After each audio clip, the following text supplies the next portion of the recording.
جی میں تو روٹی بھی اج سویر دی کوئی نہیں کھادی ہوں مینوں کہندے سن میں آخیا نہیں ہوں تو میں جانا ہے ہاں سویر دی میں روٹی میں 24 گھنٹے پورے ہو گئے میں اپنے آپ کا تجربہ کر رہا ہوں کتنا سارا جڑا تکڑا آنا ممکن ہے نا جی جیل بھوکا رہنا پوے تو کچھ نہ کچھ تجربہ تو ہونا چاہیے نا بندے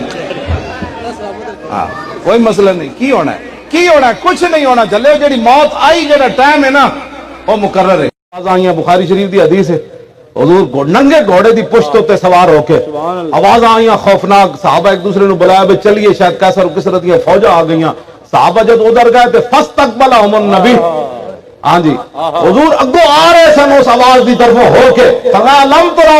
تراؤ میں کوئی خوف والی بات نہیں میں ہو کے آ رہا وفی انہوں کی سیف حضور کے مبارک گلے کے اندر تلوار لٹک رہی تھی تو حضور کی تلوار کی کیسے نفی کرتا ہے ایک فلم بنا رہے ہیں بڑا دیتی نے بلکہ 24 فلم چلانی جہدے وچ کوئی گل نہیں اسلام دے خلاف چھڈی علماء دے خلاف نعت خانہ دے خلاف ہاں جی تے او دے وچ زندگی تماشے دے نام تے ایک فلم بنائی پھر ناموس رسالت جو بھی انہاں دا حرکتاں ہیں او دے پیچھے ہور آ رہی ہیں 4 فلماں تے او دے خلاف تے دوسرا ہے سزاواں دے خلاف 22 جنوری اساں زور تو بعد دادا صاحب تو لے کے تے اسمبلی ہال تک جلوس رکھیا اور لاہور باقی پورے ملک وچ ہونا ہے ہاں جی اس زندگی نو تساں کی کرنا ہے جڑا حضور دی ناموس تو بغیر زندگی ہو ہاں کن فیکون دے نام تے ڈرامہ بنیا دسو کن فیکون دے نام یہ تہاڈا بنیاداں نو پے گئے تے خود بھی آؤ تے اوتھے پتہ لگے کہ بھائی بس پاکستان صرف حضور دے نام تے رہنا ہے تے صرف حضور دا سکہ چلنا ہے صرف تے دین چلنا ہے دین دے خلاف اسی ایک لفظ بھی برداشت نہیں کر اسی اپنی جاناں دے سکنے اسی انہاں نو کی کہ صحابہ دے ٹکڑے ہو گئے تے تہاڈی جتے صحابہ تے گھوڑے دے نک وچ جڑی مٹی بڑی عمر بن عبدالعزیز جنہاں دے دور عمر واپس آیا عبداللہ بن مبارک کہندے نو امیر معاویہ دے نک تے گھوڑے دے مٹی جڑی نا وہ بھی عمر بن عبدالعزیز نال افضل ہے انہاں دے دور عمر واپس آ گئے تے یار انہاں دے ٹکڑے ہو گئے تے تسی میں کیڑے حیثیت رکھنے انہاں دے بچے شہید ہو گئے تسی تواڈے میرے بچے بہت قیمتی ہیں اس واسطے وہ تو 22 بروز بدھ زور دی نماز داتا صاحب پڑھو باقی جی تسی جتنے آؤ نا تسی یار ایک بندہ 100 نو بھی دعوت دے نا تو کتنے چلی جانی تسی چاہتے ہو کہ پاکستان پھر لادینیت آ جاوے قرآن دے نام تے ڈرامے بنا کے فلماں بنائیاں جان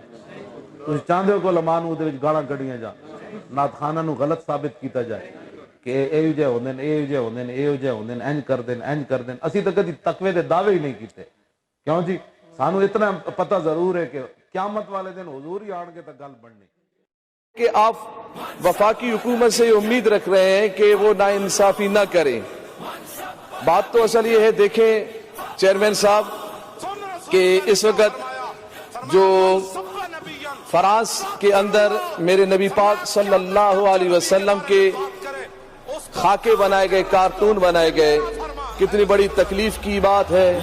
کتنی بڑی پریشانی کی بات ہے کہ میرے پیارے محبوب علیہ الصلوۃ والسلام کے انہوں نے کارٹون بنائے مگر پریشانی نہیں نظر آ رہی ہے پریشانی دیکھیں کہ اگر کسی کے باپ کا کارٹون بنایا جائے کارٹون میں ناک ٹیڑھی کر دی جائے آنکھ کو ٹیڑھی کر دی جائے زبان کو ٹیڑھی کر دی جائے اور اس پہ یہ لکھ دیا جائے کہ فلان کا باپ ہے تو اس کو تکلیف ہوگی پریشانی ہوگی اگر میں یہ کہوں کہ وزیر اعظم صاحب کے اگر باپ کا کوئی کارٹون بنا دے تو یقیناً پریشان وہ ہوں گے ان کو غصہ بھی آئے گا پریشانی بھی ہوگی تو جس نبی کا ہم کلمہ پڑھتے ہیں جس نبی سے ہم محبت کا اظہار کرتے ہیں جس نبی پاک صلی اللہ علیہ وسلم پر ہم صبح و شام درود و سلام پیش کرتے ہیں جن کا نام سن کر ہم انگوٹھا چومتے ہیں محبتاً تو پھر وزیر اعظم صاحب ابھی تک پھر انتظار میں ہے پھر وہی ناانصافی پہ لگے ہوئے ہیں کہ تحریک لبیک پاکستان پھر روڈوں پہ آئے پھر آئے میرے نبی کی محبت میں پھر اس فرانس کے خنزیروں کو جواب دے کہ اس کے سفیر کو یہاں سے نکالا جائے اس انتظار میں ہے تو یہ بالکل ناانصافی ہے چاہے وہ کسی بھی لیول کی ناانصافی ہو چاہے مذہبی ناانصافی ہو یا معاشرتی ناانصافی ہو یا میڈیکل کے بچوں کے ساتھ ناانصافی ہو چاہے سندھ میں ہو بلوچستان میں ہو